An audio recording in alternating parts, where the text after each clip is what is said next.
Ei, pessoal, tudo bem? Hoje nós vamos fazer algumas questões de revisão sobre anatomia e fisiologia. A primeira questão vem sobre os nossos planos e eixos anatômicos. E o enunciado diz o seguinte: a análise das habilidades motoras, ela depende de uma descrição correta dos movimentos articulares que constituem cada padrão de movimento.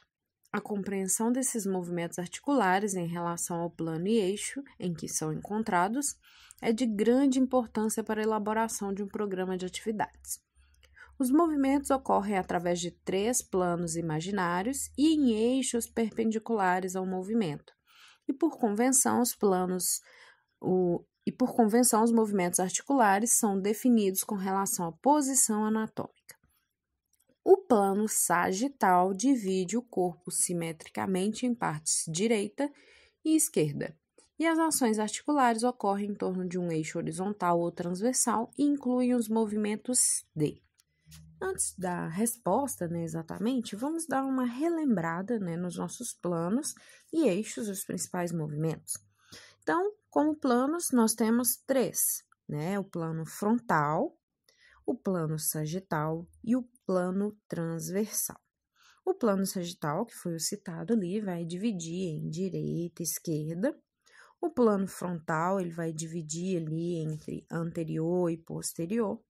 E o transversal entre superior e inferior. Os eixos, eles sempre vão ser perpendiculares a esses planos. Então, ao plano frontal, a gente tem o eixo antero-posterior, ao sagital, o eixo látero-lateral, e o transversal ou horizontal, o plano transversal horizontal, o eixo longitudinal. Quais os movimentos que esses planos permitem?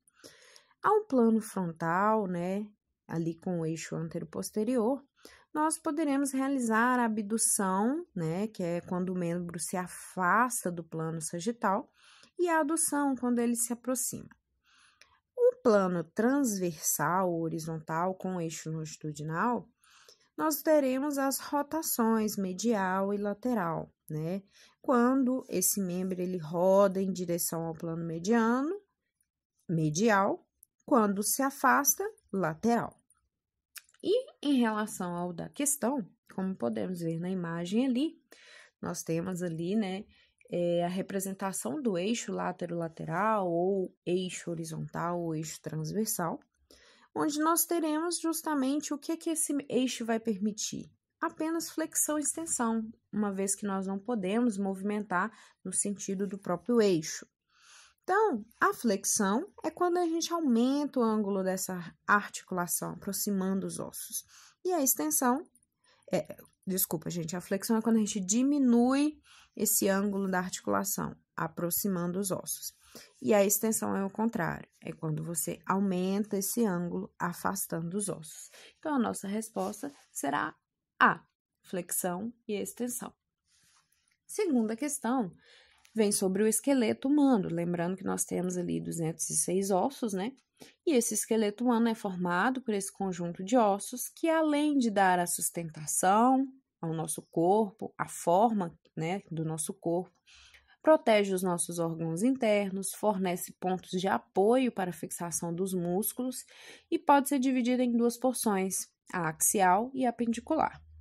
Desse modo, a respeito do esqueleto apendicular, é correto afirmar que na imagem abaixo, demonstrando aqui para vocês os 2 tipos de esqueleto que nós possuímos, axial e apendicular. Como vocês podem observar, o nosso esqueleto axial, ele está ali presente no centro do nosso corpo, Ele é o eixo do nosso corpo. Então, ele vai ser composto pelo crânio, a coluna vertebral, as nossas 12 costelas, o externo, que vai formar a nossa caixa torácica. E no caso do nosso esqueleto apendicular, nós vamos ter os membros superiores e inferiores, e também os nossos cíngulos ou cinturas, A cintura escapular e a cintura pélvica, que vão unir esses membros ao nosso esqueleto axial. Diante disso, a resposta seria A. No esqueleto apendicular, encontramos ossos como fêmur, tíbia e fíbula, que fazem parte do nosso membro inferior. A nossa terceira questão é sobre os ossos da mão, né? Demonstrando aqui nessa imagem uma visão dorsal, tá? O posterior da nossa mão. Qual seria essa fileira proximal? Constituída ali pelos nossos ossos, né? Escafoide, semilunar, piramidal e pisiforme. A fileira distal seria composta pelo trapézio, trapezoide, capitato e amato. Essa questão de ser proximal e distal, lembrem-se em relação ao termo, né, de relação, comparação dessas estruturas corporais. Então, a proximal significa que ele está próximo à origem do membro. E distal, em relação ali, ele está distante à origem deste membro. Bom, a quarta questão é sobre alguns ossos do nosso corpo, em específico o olecrano, né, que é um termo que se refere a um acidente ósseo localizado, né, no nosso membro superior, né, então seria a resposta B, porque justamente está localizado na ulna, né, que vai fazer parte ali da nossa articulação do cotovelo. Então, lembre-se, quando você for falar ali que está com dor de cotovelo, você está com uma dor no olecrano. Bom, a nossa próxima questão, já vamos entrar na questão de homeostase, tá? Em relação à regulação hormonal, ela é controlada principalmente pelo mecanismo de feedback negativo. E o que é este feedback negativo? Lembrando do conceito de homeostase, que nós vamos até falar na próxima questão, mas justamente a gente tem que manter este equilíbrio no nosso corpo. Esses mecanismos, né, no caso igual de feedback negativo e positivo, eles são mecanismos necessários para compensar qualquer tipo de desequilíbrio que ocorra no nosso organismo. E o feedback negativo, ele justamente tem a função de cessar, de desativar o estímulo que está tirando o nosso organismo do equilíbrio, né? Então, ele vai diminuir esse efeito.